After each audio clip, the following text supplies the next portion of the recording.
지난 26일 기준 시중 5대 은행의 가계대출 잔액은 729조 원입니다. 지난달에 비해 4조 1,800억 원 증가했는데 9조 6,200억, 지난 2021년 이후 최대폭으로 늘었던 8월에 비해선 증가폭이 절반에 그쳤습니다. 2달 미뤘던 정부의 DSR 스트레스 2단계 대출 규제가 본격 시행된 상황에서 은행들이 추가로 대출 금리를 올렸고 여기에 긴 추석 연휴 등이 영향을 준 것으로 보입니다. 너무 올랐다는 관망세에 대출 규제 여파까지 겹쳐 서울 아파트 가격 상승폭도 2주 연속 하락했습니다. 급격히 오르는 시점에서 조정을 보이고 좀 안정화 단계에 들어갔다고 보는 거죠. 갑자기 이제 오르는 측면이 있어서 거부감도 있고, 그래서 이제 어떤 대출 규제도 있었고. 하지만 이른바 영끌 추이가 가장 직접적으로 반영되는 주택담보대출은 아직 열기가 식지 않고 있습니다.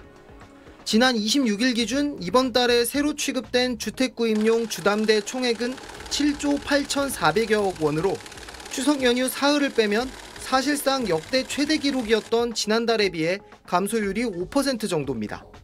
이렇다 보니 다음 달 11일 기준금리를 결정하는 한국은행의 고민도 깊어지고 있습니다. 주택가격 상승세하고 지금 분명히 그 가계부채 증가세가 좀 주춤하는 모습은 보이고 있지만 지금 시점에서 이게 완전한 추세 전환인지 확실히 판단하기는 굉장히 어려운 상황이다. 물가가 2%대로 안정된 상황에서 내수 부진 등을 고려해 기준금리를 내릴 거라는 전망도 여전합니다. 이런 가운데 내일 최상목 경제부총리와 이창용 한국은행 총재가 만날 예정인데 어떤 메시지를 내놓을지 관심이 쏠립니다. SBS 김영래입니다. 서울 서초구의 한 아파트 단지. 지난 3월까지 40억 원 수준이었던 84제곱미터 매매가가 6월 44억, 7월 55억, 지난달엔 60억 원까지 뛰었습니다. 그때는 저희도 진짜 뭐 할 정도로 하나 거래되고 나면 또 그냥 돈 높이 올라가서 또 거래가 되고 같은 한강 뷰인데 그다음에 55억이 되고 60억이 됐으니까 손님들 오셔서 그때 살 걸. 올 초부터 들썩이던 시장이 과열된 건 지난 6월쯤. 새 아파트 공급난 우려에다 하반기 금리 인하 기대감이 깔려있는 상황에서 대출을 죄는 스트레스 DSR 2단계 시행이 7월에서 9월로 늦춰지자 대출받아 집을 사야 하는 시점이란 잘못된 신호를 시장에 줬습니다.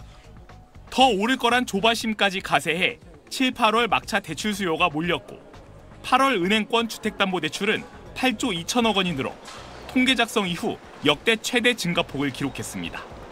신용대출 등도 함께 늘어 전체 가계대출은 9조 8천억이 증가해 부동산 광풍이 불었던 2021년 7월 이후 가장 크게 늘었습니다. 소상공인 어려움을 고려한 조치였다지만 당시에 봤을 때 가장 바람직한 정책 조합을 찾아가는 과정이었다고 저는 평가를 합니다. 실패라고 하는 거에 대해서는 조금 견해를 달리 하고요. 결과적으로는 대출 규제 완화를 내수 경기 부양책으로 쓰면서 시장 혼선을 야기했습니다. 과거부터 부동산을 경기 부양 수단으로 많이 썼는데 우리나라 같은 경우는 좀 의미 있는 가계부채 구조조정을 여태까지 제대로 해본 적이 없어요. 일단 9월엔 추가 대출 규제 영향으로 부동산 가격 상승폭은 제한적일 걸로 보이는데 실제 4분기 금리 인하가 단행된 후 시장 영향은 예의주시해야 합니다. SBS 박지연입니다.